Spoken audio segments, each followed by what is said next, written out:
Revenge with Karen. I knew they never read my reports when Derek stood outside my cubicle, red in the face, pointing like I'd just been caught smuggling cocaine through the VPN. "You've been stealing company time-watching webinars again, haven't you?" he bellowed, loud enough to knock the sticky notes off my monitor. The whole office froze. I minimized the training screen on corporate compliance, ironically, one I'd scheduled for his required continuing ed hours next quarter, and looked up like I hadn't just spent the last hour mentally rehearsing this exact conversation. I calmly said, "It's mandatory under ISO section 7.2. He didn't hear a word. He was too busy puffing out his chest like a dollar store dictator with a LinkedIn badge. Security walked me out 10 minutes later. No one made eye contact. Not even Megan from payroll. Once cried in my cubicle for an hour when her parrot died, and I held her hand like a damn therapist. My badge was deactivated. My inbox gone.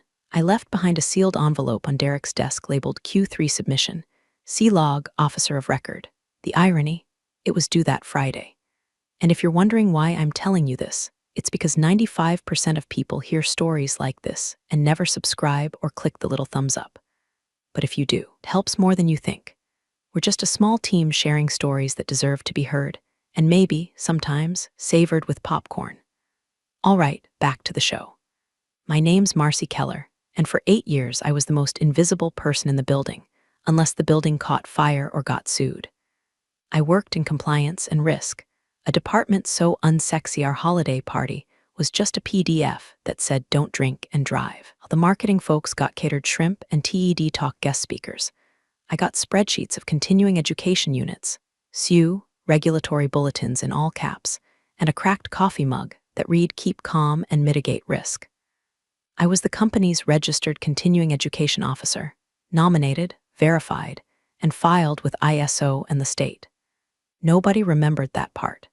Not until it was too late. My job was to ensure that every department stayed compliant with the standards. We needed to hold on to our ISO certification. That included scheduling CE hours, tracking updates, and submitting formal documentation to the standards body. You know, the stuff no one cares about until a 7-figure contract hinges on it. To everyone else, I was the woman who always had some webinar open and wore the same cardigan for 3 winters in a row. The company's external auditor, I was the reason their contracts were still valid. I didn't complain, not because I liked being overlooked, but because I knew what happened when people stopped paying attention. In my 3rd year, a forgotten training log had cost us a project with a municipal client. I'd learned my lesson then, so I watched the webinars. I compiled the manuals. I logged hours down to the minute. My digital calendar was a graveyard of acronyms. Even used my own sick days to attend compliance symposiums no one else could be bothered to sign up for, because if I didn't, the machine stalled. That machine worked silently. I designed it that way. Automations, alert systems, pre-scheduled report drops, enough to keep the program running even if I got hit by a bus. But here's the kicker. When Derek showed up, a puffed-up MBA with more vision than understanding, took one look at the budget for my department and decided it was dead weight. Never mind that I'd single-handedly negotiated a 2-year renewal on our CE platform licenses for 40% below market. Never mind that I was the only person in the entire company listed with the standards agency as the officer of record. All he saw was a quiet woman watching non-revenue webinars. He didn't ask. He accused. Said things like, "This company has no room for slackers, and I want everyone laser-focused on revenue." He called it a new era of accountability. Said things like streamlining operations and leaning out the bureaucracy. Then he leaned me right out the front door. No formal transition, no delegation. No one even asked how to access the system. When HR reached out later asking if I'd be willing to provide documentation to ensure continuity, I sent one email back. "Please refer to the Q3 submission folder as previously outlined." No one responded. That's when I knew they hadn't even opened the envelope. You can't tell a company they are about to trip over their own feet. They have to do it. Loudly, in public, on camera. And if you're very patient, you might just get a front row seat. Moment that earned me a silent legend status in 3 Slack channels and a whispered nickname in procurement happened on a Wednesday at 3:13 p.m. the time when Derek decided to detonate his own credibility. I was in the middle of a webinar titled ISO 9001 Clause Updates for Annual Review, navigating Section 7.2.1. Real edge-of-your-seat stuff, unless you happen to run a company whose $80M in federal contracts depended on staying certified. I was taking notes, as usual, prepping the quarterly submission binder. I'd even blocked the hour on my Outlook calendar, flagged required for ISO CEU log, CCing my own manager out of habit, like I always did. And that's when Derek barged in, flanked by that fresh-out-of-college executive assistant who always looked like she was suppressing a sneeze. He stood there, arms crossed like he was auditioning for the role of corporate jackass #2 in a bad Netflix series. "Are you seriously watching another webinar, Marcy?" His voice bounced off the walls like he'd practiced in front of a mirror. "Do you think this is billable time?" I didn't flinch. "It's continuing education hours for ISO compliance." That was the wrong answer. He turned to the open office like a game show host revealing the final prize. "See this, everyone. This is what we're cutting out. Non-billable hours, slackers. You wonder why we missed Q2 projections? Because people like this are stealing company time. There were maybe 20 of us in that space." No one spoke. A few looked at their screens with newfound intensity, pretending to be in deep conversation with Excel. One guy physically rotated his monitor away from the scene like he could avoid being collateral damage if Derek opened fire. "Pack it up," Derek snapped. "Security's already been notified." I remember the way his words hung in the air like secondhand smoke. I didn't argue, I didn't beg, I didn't cry. I clicked the webinar closed, powered down my monitor, reached under my desk, pulled out a small manila envelope already addressed. Q3 Submission CEU Records Officer of Record. I placed it gently on his desk as I walked past. "The education records were due Friday," I said, my voice steady. "Be sure to submit." I don't think he even heard me. He was too busy high-fiving himself in his mind for his bold leadership moment. The security guards showed up 5 minutes later, apologetic and awkward, one of them muttering, "Think you'd be the one today." I smiled at him like a woman who already knew the ending. They walked me through the building like I was radioactive. Not a soul moved. Not one coworker looked up. It was like walking through a wax museum, except I could feel their shame wafting off them in waves. The next morning, Derek posted a company-wide email titled Realignment for Growth, Redefining Accountability. It had all the classic MBA gibberish, synergy, lean ops, Q4 pivot, and one key line that made me laugh out loud from my kitchen. "We are committed to maintaining high standards of compliance and operational excellence." Operational excellence. From a man who hadn't opened a single ISO document in his career unless it had a pie chart or a bullet list. But see, that's the thing about compliance. It doesn't shout. It doesn't post selfies or schedule all-hands Zooms. It just is, or it isn't. When it isn't, everything breaks. He didn't know that I was the only person certified with the standards body as the continuing education officer. He didn't know that you have to formally reauthorize someone before you terminate the existing record holder. He didn't know that the CEU dashboard was locked to my encrypted credentials, and without reauthorization, it defaults to ineligible. And that envelope on his desk, it was the last submission. The final update. All he had to do was open it and forward it to the standards agency by Friday. 3 clicks, that's it. But Derek was busy writing LinkedIn posts about disrupting old paradigms. I sat back in my living room, coffee in hand, watching it all play out on the company's press releases and employee message boards.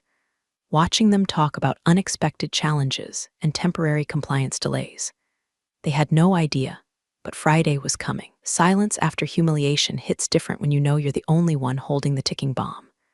I wasn't angry, not even annoyed. That surprised me. I thought I'd feel more rage, betrayal, some thirst for revenge. But no, I was calm, serene even, like I'd been holding my breath for 8 years and finally let it out. My apartment was quiet. No pings, no Zoom dings, no Derek-flavored emergencies clogging my inbox like a backed-up toilet. Just the hum of my air purifier and the dull buzz of justice brewing under fluorescent lights I didn't have to sit beneath anymore. Thursday morning, HR emailed, "Hi Marcy, hope you're well. We'd appreciate it if you could help us with knowledge transfer regarding your CEU tracking duties. We'd love to get access to any key files or documentation you may have managed. Let us know a good time." Smiling face with smiling eyes, I didn't reply. Not out of spite, just silence. I figured if they wanted access, they could start by opening the envelope still sitting untouched on Derek's desk, like a cursed artifact from a compliance-themed Indiana Jones movie. Meanwhile, I imagined somewhere in the sprawling office, a junior analyst, probably poor Ravi, the guy who once asked me if ISO was a new productivity app, was clicking helplessly through my dashboard. System was built on two-factor authentication tied to my now deactivated badge and personal registration credentials with ISO. Not a single shortcut worked without biometric confirmation or the correct officer of record ID. Every file, every log, every schedule was sealed. I didn't do that to be cruel. I did it because the standards required it. But standards, like most things in that company, were only acknowledged when convenient.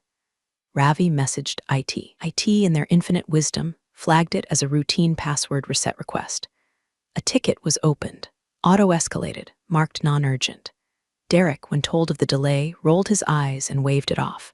It's just some login thing. We'll have her files by end of week. End of week. The words sat in my mind like an egg waiting to crack. From what I heard later, someone in legal asked Derek that afternoon if they'd reassigned the role of continuing education officer with ISO. Derek blinked and said, "That's an automatic thing, right?" No one corrected him. No one knew how, because in the org chart, compliance lived in a fog of mystery. We were the janitors of legality, only seen when something smelled wrong. And right now, things were beginning to stink. By Friday morning, procurement froze a shipment. One of our suppliers needed updated ISO documentation before dispatching a 7-figure order. No one could locate the certificate. They searched the shared drive, checked the internal wiki, even opened my old emails. But the document wasn't in any of those places because I never left it there. It was in the submission binder, sealed, signed, and timestamped, ready to be forwarded like always. But no one opened it. No one had the access or the knowledge, know what to do with it. At 10:32 a.m., someone in contracts pinged Derek on Slack. "Hey, can we get confirmation on CEU tracking for this quarter?" The supplier's asking. "Apparently our cert's under review." Derek replied with his usual confidence, "All handled. Minor IT issue. We're streamlining the system anyway." Streamlining. That was his word of choice when dismantling things he didn't understand. Like when he replaced the expense auditing software with a fancy dashboard that couldn't flag duplicate receipts. Or when he eliminated paper backups because cloud equals future, and then lost 2 years of vendor records during a server migration. So now he was streamlining compliance by walking out the only person who knew where the spine of the whole program lived. At home, I brewed a second pot of coffee and took a walk around the block. Leaves were turning. Everything smelled like damp mulch and early October. I felt a weight lifting, not out of vengeance, but inevitability. The machine was winding down, not because I broke it, but because they'd never learned to wind it up themselves. I didn't need to lift a finger. The timer was already set, and they were already late. Monday at 10 o'clock a.m. sharp, because auditors run on clocks, the way surgeons run on heartbeats. Michael L. Carlson of the ISO review board walked through the double glass doors carrying a binder, a laptop, and the energy of a man who doesn't blink when lawyers enter the room. He wore the same blue sport coat he wore every year, the same polished shoes, and the same expression that said, "I don't audit people, I audit systems, and yours better be intact." The receptionist, Kelsey, blinked at him. Do you have an appointment?" He looked at her like she was the one out of place. "Annual ISO 9001 recertification review," he said, pulling a clipboard from his bag and tapping the line with her company's name. "Scheduled 6 months ago. Confirmed by email last week. I'm here for the continuing education officer." Kelsey froze, fingers hovering over her keyboard like they might deflect the incoming catastrophe. Okay. 1 sec." What followed, I later heard, was a 12-minute scramble that involved her paging Derek 3 times, calling HR, and finally resorting to texting someone in finance whose sister once handled a grant audit in college. No one had an answer. When Michael L. Carlson is made to wait, he does not raise his voice. He does not make idle chit-chat. He simply opens his laptop, types a few lines into a tracker, and waits until his watch ticks to the next quarter-hour mark. Then he stands, quietly, calmly. "Need the name of your continuing education officer," he said once more, voice even, eyes fixed on Kelsey. She looked around, then down, then tried, I think, maybe someone in legal or compliance would. He closed the laptop. Your last registered officer of record was Marcy Keller. Her authorization expired 48 hours ago. No new officer has been appointed, and no interim designation has been filed. Silence. You are officially out of compliance. Added, certification has lapsed. We'll be filing a notice of suspension this afternoon. Thank you. He didn't shout. He didn't wait. He simply turned, walked out, and left behind the echo of a nuclear bomb that hadn't made noise yet. At 10:23 a.m., Derek was still in the weekly leadership acceleration huddle when his phone buzzed so violently it nearly skated off the table. Kelsey had sent 4 texts and 1 voicemail that could only be described as a slow-motion car crash. One exec whispered across the table, "Is that the ISO guy at reception?" Another asked, "Wait, wasn't that today?" Derek stood up mid-meeting and stormed out. I imagine he got to the lobby just in time to see Carlson's rental car pulling out of the parking lot. Binder closed. Review aborted. The panic started with Derek yelling, "Why the hell didn't anyone tell me today was the audit?" To no one in particular. Legal, who had reminded him via calendar invite twice, simply looked at him like he'd farted during a funeral. "What do we say?" Someone from finance asked quietly, clutching their laptop like a rosary. "We'll say we have a temp in place," Derek snapped. "We'll say Marcy handed off her files and that the login issue is being handled." But someone whispered, "No temp was ever registered." Derek's face, usually pink with stress or smugness, turned a color I can only describe as toner cartridge gray. HR chimed in, "We emailed her for handoff. She never responded." "And you didn't escalate that?" Derek barked. "She left a submission envelope," someone else muttered. "Did you open it?" There was a pause. "No," he said. "I thought she was just being dramatic." No one replied. At 11:02 a.m., procurement halted 3 open contracts pending updated ISO documentation. Legal flagged potential breach risk for 5 more. By noon, at least one major vendor sent a formal request for current compliance records, with a warning about default clauses. Inside my apartment, I watered my plants and listened to classical piano. I had declined 2 recruiter calls that morning, both suspiciously timed, and accepted a third, a number I recognized, one of our largest clients. Their message was simple. "We heard about your departure. Would love to discuss an opportunity." Derek's empire was now a leaky boat, and I was drying off on shore, and the tide was rising fast. It started with one email. Subject line, "Urgent ISO certification status required." A longtime client, one of the don't trock the boat ones who paid on time and rarely called, sent it directly to the contract's inbox at 12:07 p.m. Monday. The message was polite but firm.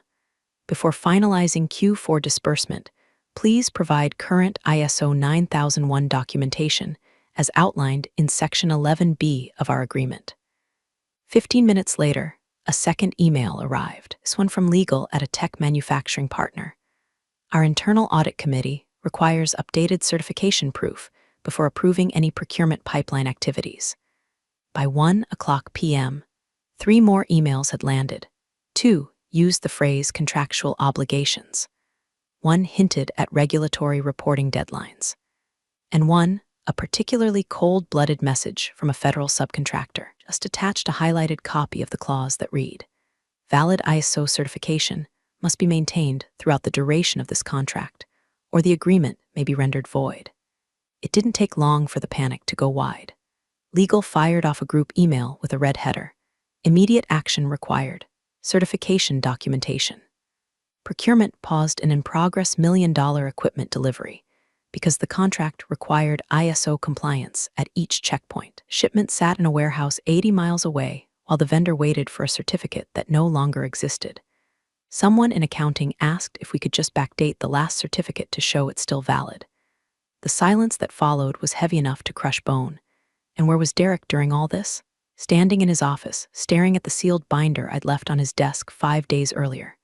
Labeled clearly, "Continuing Ed for submission." Time-stamped. Signed, complete, untouched. Flipped it open like it might explode. Inside, a printed list of completed CEU logs, instructor certifications, session attendance records, and the official cover sheet required to file the renewal with ISO. All ready for submission on Friday. All it needed was one action. Forward the contents, digitally or by courier, to the address on the last page. I'd even printed it on company letterhead for him. He hadn't done it. He hadn't even read the cover. Instead, he'd spent Friday firing off optimization memos and brainstorming slogans for the new Q4 growth initiative. He even hosted a company-wide call titled Accelerating Toward the Future, in which he spoke proudly about cutting the fat. Turns out, he just slashed the arteries. By late afternoon, Derek was running around like a man trying to bail water with a stapler.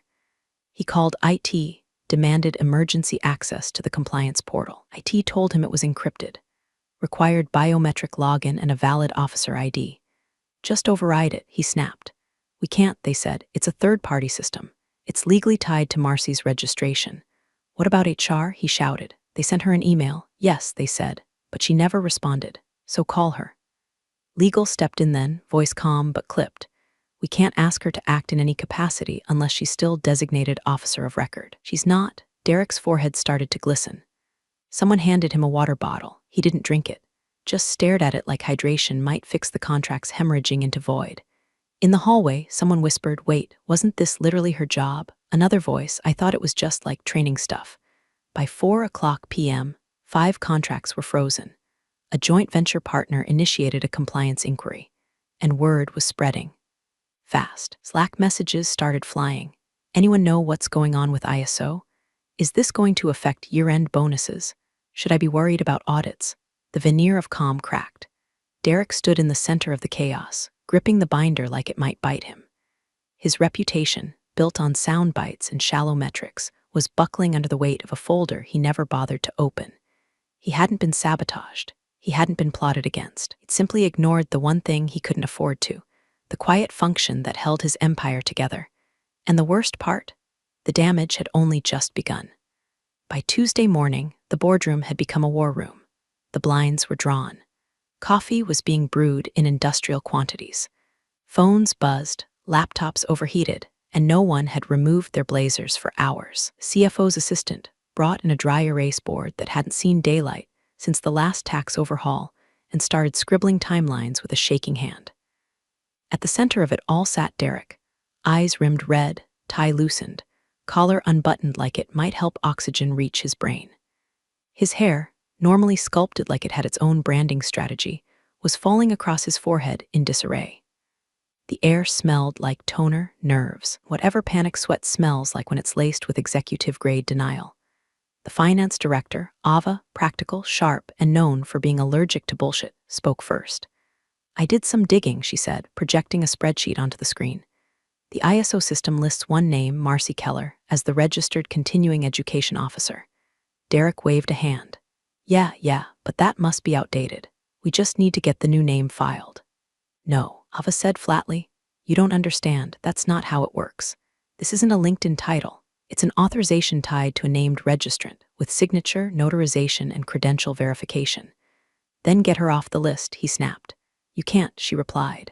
Only she could authorize the transfer, and her access was revoked the minute you terminated her. Derek looked around the room. So what? You're telling me we can't just call ISO? We tried. Eagle chimed in, flipping through their folder like it might contain a miracle. They won't speak to anyone unless it's the registered officer of record. They're citing confidentiality clauses and liability shields. She's not even employed here. Derek barked. Exactly, said Ava. So now, no one is. The silence that followed was suffocating. He slumped back into his chair, like gravity had turned spiteful. So what does this mean for the contracts? Legal didn't sugarcoat it. Without a valid officer of record, our continuing education program is non-functional, which, under ISO rules, invalidates our current certification, which, under most of our active contracts, makes us non-compliant, which means breach. Ava finished for her. Clause 14, most of them. Immediate suspension. Termination after 10 business days without remedy. Derek's jaw twitched. Can't we just hire someone new? Refile? Sure, Ava said. It's 2 to 4 weeks for authorization, background check, and credential review. That's assuming we find someone with the right certs, which Marcy had. Uniquely, he stood. Paced. Pointed to the binder again, now stained with coffee rings and desperation. Then we use this. It's all here, right? Legal nodded. But again, Marcy was the officer. The submission must come from her or her officially appointed successor. There is no successor. She never named one. Ava gave a look that could have iced over a furnace. She wasn't asked to. At 2:47 p.m., an email arrived from ISO confirming what they'd already feared. We regret to inform you that your organization's certification status remains in suspension. Reactivation may only proceed with a registered officer of record. Current status: expired. Derek didn't speak for a long time. He stood at the window, watching the parking lot like he expected Marcy to walk out from behind a Prius and forgive him. Like she'd show up in a cape, hand over the codes, and rescue him from the paperwork avalanche he brought on himself. He whispered, more to himself than the room. She didn't even fight it. She just walked out. That's when Ava, ever the surgical voice of reason, said it out loud, because she didn't need to fight. She knew we'd implode without her. Outside, the sky had gone gray. Inside, the entire company's future was now hanging by a thread of inaction, a single name no longer authorized to help them. And all Derek could do was stand there, sweating through his $1,200 blazer, realizing in real time that the quietest person in the building had been holding the fuse the whole time, and he'd lit it with his own damn match. Wednesday morning began not with a bang, but with an inbox detonation. At 9:12 a.m., notice came in from a federal agency, one of the company's biggest, oldest, and most regulation-obsessed clients. It was short, brutal, governmental in tone. Due to lapse in ISO 9001 compliance status, all current engagements and pending procurements are hereby suspended pending review. This is in accordance with Federal Acquisition Regulation Clause 52.246-11. Translation: they were done. Effective immediately. That single sentence nuked $23 million in active contracts, another $40 million in pending extensions, and vaporized a pipeline 2 years in the making. Someone in contracts gasped. Someone in finance cursed. The general counsel said nothing, just stood and walked quietly out of the meeting room like she needed to go scream into a sink. Derek tried to recover. We can fix this. We'll refile. We'll expedite. The room didn't believe him anymore. They barely even looked at him, and things were about to get worse. At 9:46 a.m., the company's public Twitter account was tagged by a known compliance watchdog, one of those nonprofit audit groups that lives to catch billion-dollar blunders with a single screenshot. Their tweet read, confirmed, company name ISO 9001 certification lapsed 4 days ago. No reauthorization filed. Clients beware. #compliance a failure hash is all ups. They'd attached a timestamped screen capture of the certification status showing expired. In red, that tweet exploded. By noon, it had been picked up by a mid-tier industry blog. By 2:00 p.m., a journalist from a trade magazine had reached out for comment. Legal declined. PR ghosted them.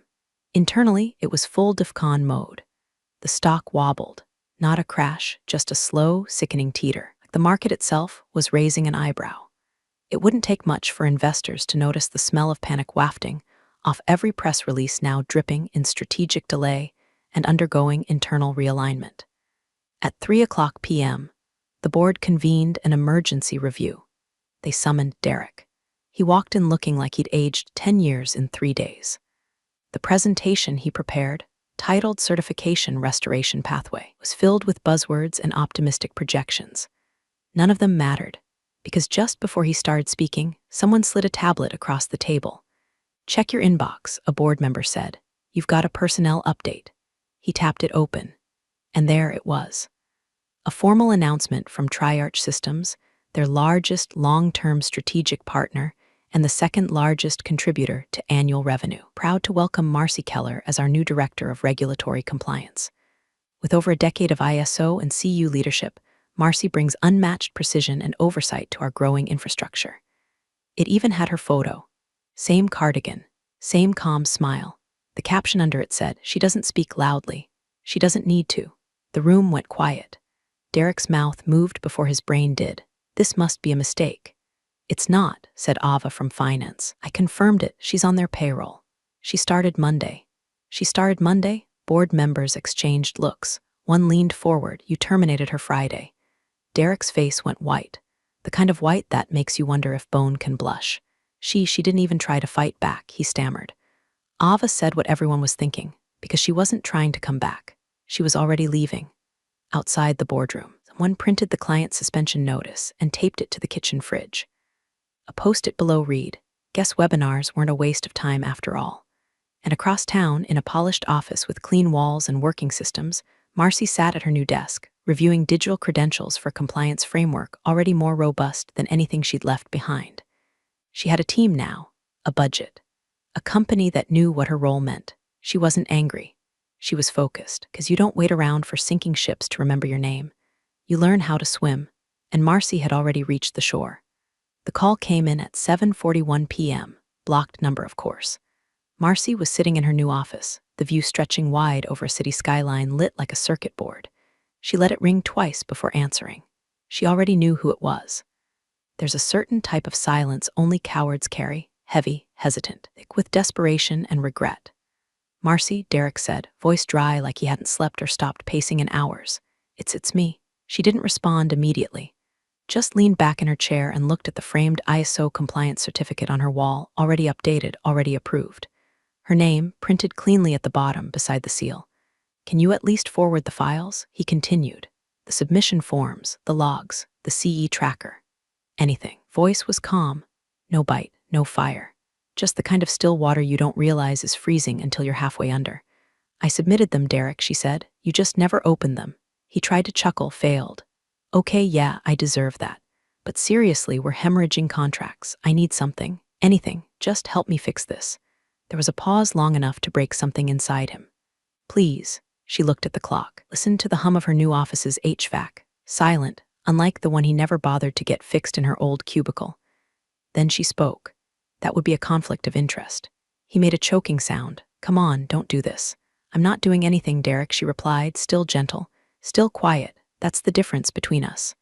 I did my job. I followed procedure. I left you exactly what you needed. And you," she stopped herself, then softened, "was to ignore it." He went silent. Then, like a drowning man grasping for driftwood, "Look, I didn't know how important it all was." She tilted her head, eyes narrowing slightly. "That's not true. You knew, you just didn't care." There it was. The truth, quiet and brutal. He tried one more time. "What about the manual, the binder? There's got to be something." She cut him off. "You should check clause 14 of the CE manual, page 4. He hesitated. What's on page 4? "It explains what happens when certification expires without renewal," she said, in plain English. Then, before he could spiral into more begging, she added, "And Derek, next time you decide to humiliate someone in front of a room full of people, you might want to make sure they don't hold your infrastructure together with 3 login credentials and a signature." He let out a shaky breath. "So that's it?" "No, Derek, that's compliance." Ended the call. The phone screen went dark. She placed it face down on the desk, then turned back to her monitor, already reviewing a draft proposal for a systems audit her new company wanted her to lead. No fireworks, no revenge monologue, just silence, and silence in her hands was a scalpel. Back at her former company, the panic deepened. The binder had been found, yes, but the manual was written in procedural jargon, and no one knew how to navigate it. Clause 14 on page 4 spelled it out in plain terms. Failure to maintain an authorized officer of record invalidates all documentation submitted thereafter. Resubmission may only occur after reauthorization has been formally approved and certified. In other words, the files they needed, useless. The logs, expired. The only person who could fix it had already moved on, and she didn't need to lift a finger to watch it crumble, just had to wait long enough for silence to do what humiliation couldn't. It was Thursday morning when the final nail arrived, not with fireworks or fanfare, but as a 2-page PDF attached to a dry email from the ISO review board. Subject: Official Suspension of Certification Case, #4089B67. The language was sterile, bureaucratic, but the damage was precise and surgical. As of 10 o'clock a.m. this morning, her organization is no longer recognized as ISO 9001 compliant. Attempts to rectify submission errors without a valid officer of record were not accepted. Certification will remain suspended until a new officer is approved and all prior documentation is resubmitted. Expected reapproval timeframe, 6-8 weeks. Someone printed it and placed it on the boardroom table like a death certificate. The CEO didn't speak. Eagle sat stone-faced. Ava from finance leaned back, arms crossed, waiting for the meltdown that was now statistically inevitable. Outside the conference room, the fallout had already begun. 3 government agencies formally voided their contracts by 11:45 a.m. One cited breach of compliance. Another cited federal acquisition violations. The third didn't even bother. They just pulled their funding and redirected the work to Triarch Systems. Suppliers followed within hours. By close of day, at least 8 major clients had paused active work or sent inquiries about status. And the Whisper network, always faster than any official memo, spread word through the industry like dry brush catching fire. The company with the broken compliance spine, the one that fired their officer of record, the one where a binder sat untouched until it bled money. And then came Derek. He arrived late to the emergency board session, jaw tight, knuckles pale around a leather folder like he still thought there might be a fix if he just spoke quickly enough. He didn't even make it through the first slide of his recovery strategy deck. The chairman interrupted. "We're not looking for recovery. We're looking for accountability." That was it. 4 words and a silence long enough to bury a career. By 2:00 p.m., an all-staff email went out. Derek Chambers has chosen to resign for personal reasons. Thank him for his service. No one believed a word of it. Not legal, not finance. Certainly not Marcy, who read the email while sipping chamomile tea in a corner of her new office, 10 floors up, sunlight glinting off the clean glass walls like truth finally reflecting through silence. She stood, stretched, and walked a slow lap around the space. It smelled new, like leather, ambition, and eucalyptus from the office diffuser. A plaque hung beside her door now, polished brass, deep black engraving. Director of Regulatory Affairs Marcy Keller. She traced a fingertip across the edge of the letters, then turned to her desk. Bottom drawer, locked, click. She pulled it open slowly. Inside, one sealed binder. Label crisp, edges perfect. Continuing Education Submission Officer of Record. M. Keller identical to the one she left behind. Not out of sentiment, out of principle, because systems only matter when someone gives a damn about maintaining them. And that binder, it wasn't a weapon, it was a warning. She sat down, the city humming beyond the windows. No crowd to cheer, no spotlight, just the quiet relief of knowing she hadn't needed to lift a finger to burn the whole thing down. They'd done it to themselves. All she'd done was walk out and let their neglect finish the story. She looked at the binder one last time, closed the drawer, and murmured to no one in particular, "You were never supposed to open it. You were supposed to care." Big thanks, you legends of the old office days. Subscribe to keep the switch-flicking chaos alive. Your ex-boss is shaking in their loafers.